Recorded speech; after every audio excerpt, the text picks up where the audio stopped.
नमस्कार, मणिमंत्र में आप सभी का स्वागत। मैं हूं मुकुल शर्मा। मणिमंत्र के हर एपिसोड में आप बात करते हैं आपके फायदे की, और आज मौका है अंतर्राष्ट्रीय महिला दिवस का। इसलिए आज विशेष तौर से हम बात करेंगे महिलाओं के लिए सेविंग स्कीम्स के बारे में।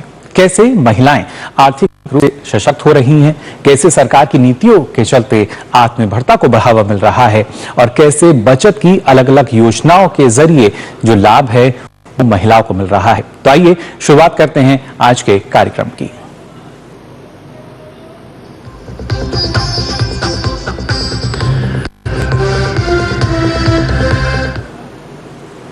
जो यहाँ आज बात करेंगे कैसे जो सेविंग स्कीम्स हैं उसके जरिए कहीं ना कहीं अगर देखा जाए आत्मनिर्भरता को बढ़ावा मिल रहा है और जो महिलाएं हैं वो सशक्त हो रही हैं। इसके बारे में हम बात करेंगे, क्योंकि जब जब देखा जाता है कि कैसे, और खासतौर से बचत को भी जब हम देखते हैं तो बचत और उसके साथ साथ महिला एक दूसरे के पूरक लगते हैं, क्योंकि कहीं ना कहीं बचत के लिए जितनी भी अलग अलग हम बात करते हैं उनकी शुरुआत महिलाओं से होती है। फिर चाहे हम गोल्ड में निवेश की बात करते हैं या दूसरे जो अलग अलग विकल्प हैं, लेकिन किस तरीके से जो स्कीम्स हैं वो चल रही हैं इसके बारे में आज हम जानकारी देंगे। यहाँ पर कैसे जो महिलाएं हैं उनको अलग अलग स्कीम का लाभ मिल रहा है। सबसे पहले खासतौर से आपको बता देते हैं कि जिनके जरिए उन महिलाओं को लाभ मिला है, कौन वो अलग अलग स्कीम्स हैं वो आपको यहाँ बता देते हैं। इसमें अगर हम बात करते हैं पोस्ट ऑफिस की, तो इसमें post office time depository scheme TD जो है इसका लाभ महिलाओं को मिलता है। इसके साथ साथ पब्लिक प्रोविडेंट फंड यानी पीपीएफ में भी जो महिलाएं हैं वो बड़े स्तर पर निवेश करती हैं। सुरक्षित निवेश जो है इसको क्योंकि माना जाता है। इसके साथ साथ सरकार की तरफ सुकन्या समृद्धि योजना जो है जिसकी शुरुआत की गई, इसमें भी बड़ी संख्या में जो महिलाएं हैं उन्होंने निवेश किया। साथ ही लखपति दीदी योजना जो कि काफी महत्वपूर्ण है, उसका उद्देश्य है, लक्ष्य 3 करोड़ महिला जो है उनको कैसे और ज्यादा सशक्त बनाया जाएगा। साथ ही बीमा सखी योजना जिसके तहत करीब 5 से 7 हजार रुपए हर माह जो महिलाएं हैं जिनको ट्रेनिंग पहले दी जाती है उनको मिलता है। और महिला सम्मान बचत पत्र, इसके जरिए भी लगातार हमने देखा कैसे एक निवेश का जो रुझान है वो महिला देखा जा रहा है। तो ये तो कुछ स्कीम्स हैं, और इसके अलावा भी कई और माध्यम हैं जिसके जरिए हम देखते हैं कि जो कहीं ना कहीं निवेश की जो धारणा है बढ़ती नजर आती है। लेकिन खासकर देखिए कुछ डेटा आपको बता देते हैं। वर्ष 2019 से वर्ष 2025 के बीच की अगर बात की जाए तो यहाँ पे महिला निवेशकों का जो पोर्टफोलियो है वो बढ़ता नजर आया। साथ ही म्यूचुअल फंड्स के मामले की अगर हम बात करें तो इसमें भी जो महिलाओं की भागीदारी है करीब 25.1% से अधिक नजर आती है। एसेट अंडर मैनेजमेंट का करीब 33% जो हिस्सा है वो महिलाओं के पास है। अपने आप में एक बड़ा आंकड़ा है ये भी, और खासा से ज्यादा बैलेंस और डाइवर्सिफाइड निवेश पे भरोसा जताती हैं जो महिलाएं हैं कि कैसे जो डाइवर्सिफिकेशन भी रहे। नवंबर 2024 तक करीब 4.1 करोड़ से अधिक सुकन्या समृद्धि खाते जो हैं वो खोले गए। ये वो डेटा है जो बताता है कि कैसे देश की आधी आबादी जो है आर्थिक रूप से सशक्त हो रही है, कैसे जो महिला निवेशक हैं उनके पोर्टफोलियो में वृद्धि दर्ज की गई है। म्यूचुअल फंड्स की अगर बात की जाए वहां भी महिलाओं की जो अच्छी खासी भागीदारी है वो हमें नजर आती है। और उसके साथ साथ जब हम बात करते हैं एसेट अंडर मैनेजमेंट यानी उसमें भी करीब 33% की जो हिस्सेदारी है, जो भागीदारी है वो हम यहाँ पर देख सकते हैं महिलाओं की। और खासतौर से कैसे बैलेंस और डाइवर्सिफाइड जो एक निवेश है उस पर कहीं ना कहीं जो भरोसा है वो लगातार महिलाएं जताती हैं, और उसके अलग अलग विकल्प हैं। इस बारे में हम आपको यहाँ बताएंगे, चर्चा भी करेंगे। हमारे साथ जो खास मेहमान जुड़ेंगे उनके साथ, और अपने आप में कैसे ये जो सेविंग स्कीम्स है इसके जरिए कहीं ना कहीं जो महिलाएं हैं वो सशक्त हो रही हैं। और खासतौर से आपको बता दें हमारे साथ वंदा भारती जी जुड़ चुकी हैं, मार्केट एक्सपर्ट भी हैं। इनसे हम जानेंगे कैसे महिलाओं जो है उनको ज्यादा बल मिल रहा है। वंदा जी, बहुत बहुत स्वागत है आपका मनी मंत्र में।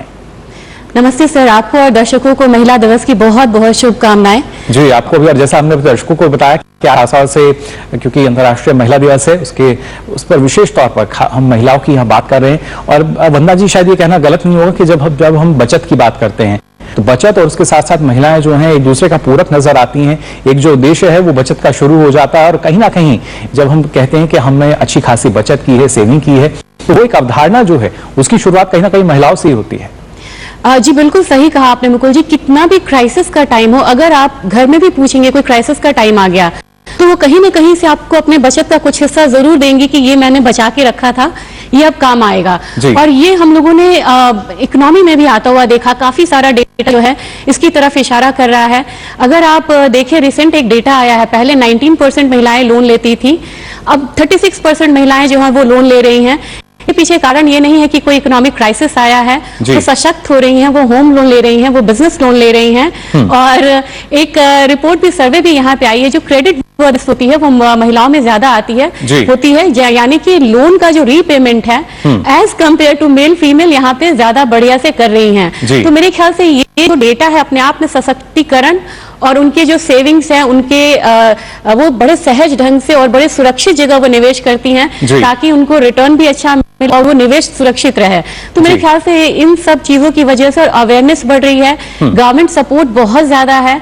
और इस पर मुकुल जी एक डिफरेंस है बढ़ने में महिलाओं का। ग्रामीण जो भारत है, जो हमारा कहते हैं कि जहाँ पे हमारी आत्मा बसती है, वो यहाँ पे साथ में डेवलप हो रहा है। वहाँ की महिलाएं साथ में यहाँ पे डेवलप हो रही हैं और इसमें जनधन हो, डिजिटल इंडिया हो, ये सारी जो स्कीम्स हैं। वंदना जी, क्योंकि जब हम ग्रामीण क्षेत्रों की बात कर रहे हैं और हमने देखा पिछले दिनों में किस तरीके से जो अर्थव्यवस्था को एक मजबूती मिली है वो ग्रामीण क्षेत्रों के चलते मिली है, और ऐसे में जब हम बात कर लेते हैं यहाँ पे जनधन योजना की या डिजिटलीकरण की, ये किस तरीके से योजनाएं कारगर रही हैं? क्योंकि उसमें भी हमने देखा है जनधन योजना की अगर बात की जाए, किस तरीके से जो महिला खाताधारक हैं उनकी संख्या काफी उसमें ज्यादा है। क्या वो एक विशेष अहम कदम उसको हम मान सकते हैं? इस तरीके से आज के समय में जब हम बचत की बात करते हैं, निवेश की बात करते हैं, तो वो जागरूकता नजर आती है। मुकुल जी, मुझे लगता है कि ये जो कदम है इसको इतिहास याद रखा। जब हमारा जो इकोनॉमी हम कहते हैं ना कि आने वाले सालों में हम 3rd लार्जेस्ट हो जाएंगे, तो रूरल इंडिया का इसमें योगदान बहुत बड़ा रहेगा। एक अवेयरनेस जो आई है, उनका अकाउंट खुलना रूरल इंडिया में, और वहां पे महिलाओं पे ध्यान देना। जितनी भी स्कीम्स है, हम सेविंग्स स्कीम की बात कर रहे हैं, जैसे ड्रोन के द्वारा पेस्टिसाइड्स छिड़कना, इस छिड़काव के लिए महिलाओं का ही चयन किया जाता है और उन्हें ही ट्रेनिंग दी जाती है फ्री में, चाहे वो मतलब हस्तशिल्प हो या फिर छोटे छोटे यहाँ पे मतलब एमएसएमई हो या स्मॉल इंडस्ट्री हो, हर जगह महिलाओं को काफी ज्यादा प्रेफरेंस मिल रहा है और इसका सीधा सीधा इम्पैक्ट जो है इकोनॉमी पे आता हुआ दिख रहा है। अब 25% की भागीदारी इनफैक्ट स्टॉक मार्केट में, फाइनेंशियल मार्केट में आता हुआ देख रहे हैं। तो मेरे ख्याल से ये नंबर्स बड़ी तेजी से बढ़ रहा है और इसका एक और ज्यादा इम्पैक्ट है कि हम कह रहे हैं कि आने वाले कुछ सालों में ही 24 करोड़ और जो जनता यहाँ पे वो गरीबी रेखा से बाहर आएगी और काफी ज्यादा लोग पॉवर्टी लाइन से ऑलरेडी ऊपर आए हैं। तो इसमें इन योजनाओं का, महिलाओं का और जो पॉलिसीज है, स्कीम्स है, उनका इम्प्लीमेंटेशन सबसे इंपॉर्टेंट होता है कि उनका जो फास्ट इम्प्लीमेंटेशन हो रहा है, इन सब चीजों का बहुत बड़ा योगदान रहेगा। बिल्कुल वंदना जी, लेकिन अगर देखा जाए, जब हम बात करते हैं वित्त को लेकर, आर्थिक मामलों को लेकर, आमतौर पर यह मान लिया जाता है कि जो महिलाएं हैं वो उतनी जागरूक नहीं है या उतनी बेहतर समझ नहीं रखती हैं। भले ही हमारी जो मंत्री हैं वो खुद एक महिला हैं, हमारे देश की जो राष्ट्रपति हैं वो महिला हैं, लेकिन अगर देखा जाए सामाजिक तौर पर एक बड़ा बदलाव हमने देखा है। लेकिन क्या पिछले करीब एक दशक की अगर बात की जाए तो आर्थिक तौर पर एक बड़ा बदलाव जो है वो हम देख सकते हैं भारत में? जी, ये यहाँ पे हम बिल्कुल इन चीजों पे गौर कर सकते हैं, क्योंकि देखा जाए तो अब वो अवेयर बहुत ज्यादा हो रही हैं। और मुकुल जी, आप देखेंगे जो फाइनेंशियल सेक्टर है ना, हमारी राष्ट्रपति यहाँ पे महिला हैं और जितनी भी फाइनेंशियल सेक्टर की जो मतलब सबसे टॉप पोजीशन पे वो भी यहाँ पे महिलाएं हैं। सेबी की चीफ अभी यहाँ पे महिला थी। तो जितने भी यहाँ पे क्रूशियल जितने भी यहाँ पे पोजीशंस हैं वो महिलाएं, हमारे फाइनेंस मिनिस्टर यहाँ पे महिला हैं। तो यहाँ पे तो सीधा सीधा महिला का जो सशक्तिकरण है वो हम होता हुआ देख रहे हैं। और मुझे लग रहा है कि पहले क्या था ना कि महिलाएं अर्न करती थी, लेकिन जो हमारे मेल मेंबर्स होते थे वो डिसाइड करते थे कि इन पैसों का करना क्या है, इसको एफडी में लगाना है, पोस्ट ऑफिस में लगाना है, खर्च कहाँ करना है। अब स्लोली ग्रेजुअली अब मैं ये देख रही हूँ, क्योंकि मैं ब्रोकिंग फर्म में हूँ, तो वो उनकी क्वेरीज आती हैं, मेरा इतना इन्वेस्टमेंट है, सेविंग्स है, मुझे इसे कहाँ लगाना है। तो बड़ी ज्यादा जागरूक हुई कि उनका पैसा है, उन्हें खुद भी निवेश करना है। और अब मानिए मुकुल जी, वो अब अपने परिवार के भी फंड्स को हैंडल कर रही हैं और काफी ज्यादा अवेयर हो गई है। मुझे लग रहा है कि इसमें सोशल मीडिया का भी यहाँ पे योगदान है। अगर बात किया जाए योगदान, तो यहाँ पे जो डिजिटलाइजेशन हो रहा है, इसका काफी ज्यादा इम्पैक्ट है। बहुत जगह से रिसोर्सेज मिल रहे हैं। पहले क्या था कि ग्रामीण महिलाओं को अखबार का बहुत ज्यादा ये नहीं था, न्यूज़पेपर कहीं कहीं पे आते थे। अब आपके पास मोबाइल है, इंटरनेट है, you have the entire world, आपके पास पूरी दुनिया की जानकारी है। और मुझे लग रहा है कि इसका सीधा सीधा प्रभाव आता हुआ दिख रहा है। एक तो उनके इनकम पे भी दिख रहा है, उनका इनकम यहाँ पे बढ़ रहा है, वो अवेयर हो रही है, वो नए नए आयाम खोल रही है। लेकिन वंदना जी, अगर देखा जाए, क्योंकि जब हम बात करते हैं खासतौर से निवेश को लेकर, वहां पे किस तरीके से आप जागरूकता देखती हैं? चाहे अगर पहले स्टॉक मार्केट की भी हम बात करें, कैसे वो उसमें निवेश कर रही हैं? इसके लिए मैं कहूंगी कि सबसे पहले तो उनका एक डीमैट अकाउंट होना चाहिए किसी ब्रोकिंग फर्म के जरिए। उनको ये जानना चाहिए कि किस दिशा में मतलब ट्रेड हेड कर रही है, और हम ऐसे एरा में हैं जिसे हम कह सकते हैं कि ये स्वर्णिम काल है। और यहाँ पे जब पूरी ही दुनिया में की बात हो रही है या ट्रेड डिस्प्यूट्स हो रहा है, ये टाइम बहुत डायनामिक है। पूरा जो वर्ल्ड हो, चाहे वो यूरोपियन यूनियन हो, चाहे वो चाइना हो, सारी कंट्रीज अब हमारी तरफ देख रही है नई समीकरण के लिए। जैसे में देश आगे बढ़ रहा है, इंफ्रास्ट्रक्चर आगे बढ़ रहा है, तो मैं इक्विटी मार्केट से यहाँ पे शुरुआत करना चाहूंगी। मैं चाहूंगी कि महिलाओं की आदत होती है, मुझे पता है क्योंकि मैं खुद महिला हूं, मैंने अपने घर में भी देखा है, वो कुछ बचत हर महीने बचा के रखती हैं। उनको जितना भी खर्चा दिया जाता है या वो जो अर्न करती है उसे बचा के रखती है। तो मैं यहाँ पे कहूंगी कि सिस्टमैटिक इन्वेस्टमेंट प्लान, जिसे हम SIP कहते हैं, उसके जरिए या तो आप म्यूचुअल फंड्स में, आपको लग रहा है कि मैं बहुत ज्यादा अवेयर नहीं हूं, इसके लिए आपको डीमैट की भी जरूरत नहीं है, तो आप यहाँ पे म्यूचुअल फंड्स को थोड़ा सा पढ़ के, मिड कैप होता है, मिड कैप में जैसे SBI काफी बढ़िया है, SBI का मैग्नम फंड है, इसमें आप निवेश कर सकते हैं, ये काफी बढ़िया है। अब यहाँ पे कोटक का ग्रोथ फंड आता है इक्विटी मार्केट का, उनमें आप लगा सकते हैं, क्योंकि हमारी इकोनॉमी ग्रो कर रही है तो कुछ तो आप गवर्नमेंट सिक्योरिटीज में जरूर लगा के चलिए, और कुछ पैसा, क्योंकि हमारी जो मार्केट है आपने देखा है 10 साल में कितना ग्रो किया, और आने वाला 10 साल क्या 2 डिकेड्स भी हमारे मार्केट के लिए बहुत बढ़िया है। तो इस मार्केट में निवेश के लिए मैं यहाँ पे जरूर सुझाव देना चाहूंगी, आप वहां पे करिए, लार्ज कैप है। इसके बाद हमारा डीमैट जब आपका ओपन होता है, आपके पास डीमैट अकाउंट आ जाता है, तो आप NSE, BSE, MCX, NCDEX हर जगह आप निवेश कर सकती हैं, जो गेटवे है वो खुल जाता है। तो यहाँ पे आपको निफ्टी 50 का भी एक बीज आता है। जी बिल्कुल, तो ये अलग अलग माध्यम है जिनके जरिए हम मानते हैं कि जो निवेश है लगातार उसको जो बढ़ावा है मिल रहा है, और इसमें महिलाओं की जो भूमिका है वो जाहिर तौर पर देख सकते हैं। फिलहाल हमारे साथ जो हमारी दूसरी मेहमान हैं वो भी जुड़ चुकी हैं। बहुत बहुत स्वागत आपका मैम। सुची जी हमारे साथ जुड़ी हैं। सुची जी, आपसे भी हम जानना चाहेंगे कि जब जब हम देखते हैं कि जो निवेश के तौर पर जो महिलाएं हैं, ना सिर्फ स्टॉक मार्केट बल्कि उसके साथ साथ मल्टी एसेट में भी अब तो हमें नजर आता है जो महिलाओं की भूमिका है निवेश को लेकर, कैसे आप इसको देखती हैं? आजकल जो महिलाएं हैं, नमस्ते जी, वो सभी काफी एक इन्फॉर्म्ड इन्वेस्टर्स हो गए हैं। उन्हें मालूम है कि हमें अपने पैसे को कैश में नहीं रखना है, स्पेशली आफ्टर जो हम लोग का डीमोनेटाइजेशन हुआ था उसके बाद, तो सभी कुछ कुछ इन्वेस्टमेंट करना चालू कर दिए। तो जो अगर हम गोल्ड और सिल्वर की ही बात करें तो गहनों में इन्वेस्टमेंट्स के अलावा जैसे हमारी गवर्नमेंट भी काफी इनकरेज करती है महिलाओं को कि थोड़ा सा डिजिटल गोल्ड एसेट्स और डिजिटल सिल्वर एसेट्स में इन्वेस्टमेंट करें, जो कि गोल्ड ETF या सिल्वर ETF के थ्रू हम कर सकते हैं। हमें रिटर्न उतना ही मिलता है और एट द सेम टाइम हमारी इकोनॉमी के लिए भी वो बेटर रहता है। साथ ही कुछ मंथली SIPs जो कि हम इंडेक्स ETFs के थ्रू कर सकते हैं, जैसे कि वंदना जी ने ऑलरेडी कहा है, वो भी आज की महिलाएं काफी जागरूक हो गई है, इन्फॉर्म हो गई है कि थोड़े थोड़े अमाउंट से SIPs चालू करके एक सेविंग की मात्रा उनकी बढ़ रही है। बिल्कुल। और खासतौर से जी अगर क्या माना जाए, एक छोटी इन्वेस्टमेंट की जब हम बात करते हैं, SIPs की अगर बात की जाए, तो क्या इसके जरिए एक बड़ा निवेश जो है वो हमें नजर आता है?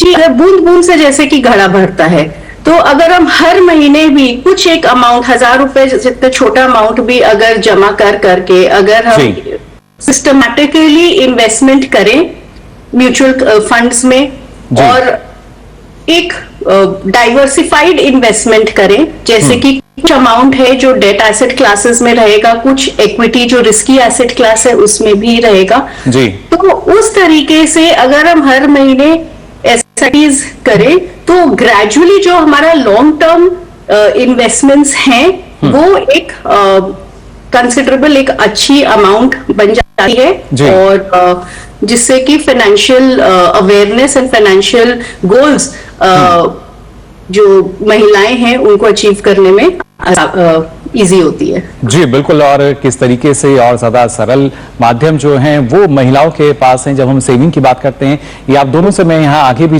जा रहा कौन सी वो स्कीम्स हैं जिसके जरिए फायदा जो लगातार इन महिलाओं को मिल सकता है। लेकिन फिलहाल हम यहाँ रुकने एक छोटे से ब्रेक के लिए जल्द लौटते हैं। स्वागत हमारी मंच में। आज हम यहाँ लगातार बात कर रहे हैं महिलाओं को लेकर। अंतर्राष्ट्रीय महिला दिवस है और बचत की जब बात की जाती है तो महिलाएं उसको लेकर काफी जागरूक रहती हैं और खासतौर से, और उसमें अब निवेश की जब हम बात कर लेते हैं तो लगातार हम देखते हैं कि कैसे स्टॉक मार्केट की बात की जाए, गोल्ड इन्वेस्टमेंट की बात की जाए, जो महिलाओं की भागीदारी है वो बढ़ती नजर आती है।